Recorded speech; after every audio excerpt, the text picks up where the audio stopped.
Эмгек, социалдык камсыздоо жана миграция министрлиги Кыргызстанда 2026 жылга чейинки мезгилге мамлекеттик сектордун кызматкерлерине эмгек акы төлөө системасын өркүндөтүү концепциясын бекитүүнү сунуштады. Тиешелүү токтомдун долбоору учурда коомдук талкууга коюлду.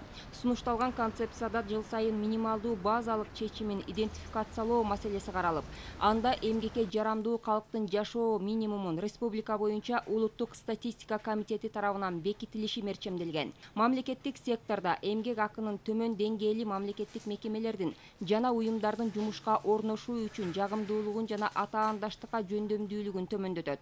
Буга байланыштуу бюджеттик тармактын кызматкерлеринин айлык акысын жогорулатуу үчүн негиздүү өзгөрүүлөр киргизилиши керек.